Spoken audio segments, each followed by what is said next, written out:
Hello, I'm Matt Deneuve, and I'm a specialist Amazon Connect Solutions Architect at AWS. Today I'll be walking through some of the new features we're releasing for Amazon Connect Chat, the new long-lasting persistent chats, and the idle participant chat handling functions introduce additional ways that you can give your customers a great experience when chatting with your contact center. Let's learn more. So the new functionality can be divided into these two feature sets, and they are long-lasting persistent chat and idle participants. For this part of the video, we'll look at the long-lasting persistent chat functionality. Make sure to catch the second part of this video where we discuss the other features launched with this release. Let's look at the first feature. How does it work? Well, previously, with Amazon Connect Chats, your default chat duration is 25 hours. And if you're using additional API parameters, you can configure that anywhere between 1 hour and 7 days. However, once that configured time expires, your chat will abruptly end. With the long-lasting persistent chat feature, you now have the choice to begin your customer's chat contacts with all of the context, metadata, state, and transcript of a previous contact they may have had with your Connect instance. This extends some of the existing wait and return features that are available in chat. Using the new parameters available in the chat APIs, you can continue previous engagements by specifying the last contact ID to link, and the metadata as well as transcripts can be seamlessly handled into the current chat session. Additionally, you can also choose how much chat context and history segments you'd like to return into the chat session. I've added some links in the description if you'd like to review contact flow wait blocks and the existing transcript retrieval API details.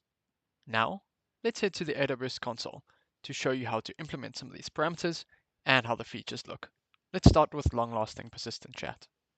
You're using new parameters in the start chat contact API, which will need some code changes to the customer-facing client that you're using with your Connect Chat widget. In this example, I'll show you how this feature works using our example GitHub deployment. Now you can visit the site and get started with these samples if you like with the links in the description. The deployment should look something like this when it's done. Now I'm going to act as a customer and interact with Amazon Connect Chat widget for the first time. I enter my name and I start the chat. Here's the chat experience as a customer on the left and the agent on the right. Now I can handle the chat as an agent and the initial conversation continues as normal. Now, it's important that any contact flow logic you might have that defines wait and return conditions will work as normal as well. But importantly, in your chat interface, you need to get the identity of your user here and associate it to this specific contact ID of this interaction. Now, I'm going to do that manually for this example, but your code should probably do that programmatically.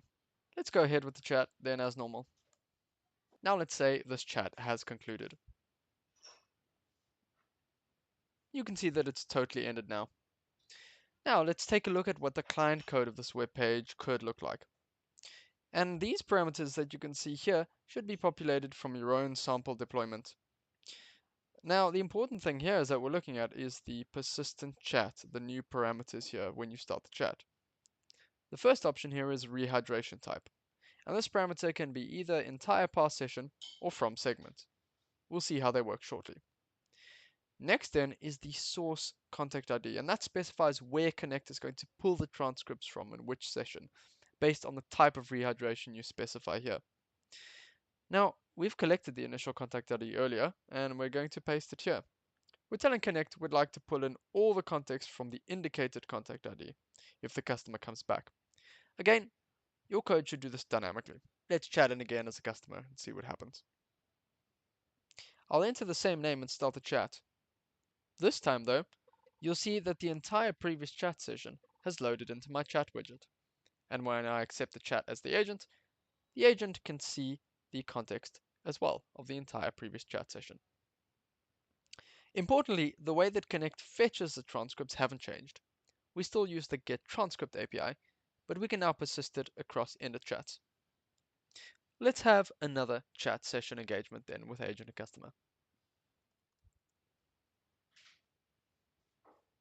We've ended our second chat session, and that was an example of getting the chat IDs with entire past session. which requires you to provide the very first contact ID of a session you'd like to return. Now, let's briefly look at how from segment works. So, say I have a fairly long customer engagement where the initial contact ID might have several weeks perhaps of follow-up engagements. I don't necessarily want to pull all of that in each time, so I can choose an intermediate contact ID in this way to rehydrate from. Let's see this. The second session that we had, I grabbed the contact ID from there. Again, your code should do this dynamically. Chat in again as a customer, and let's see what happens this time.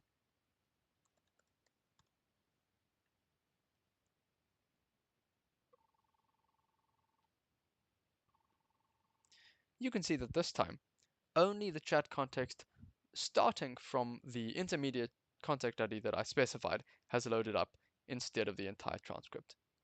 And you can see how this could be useful in this situation.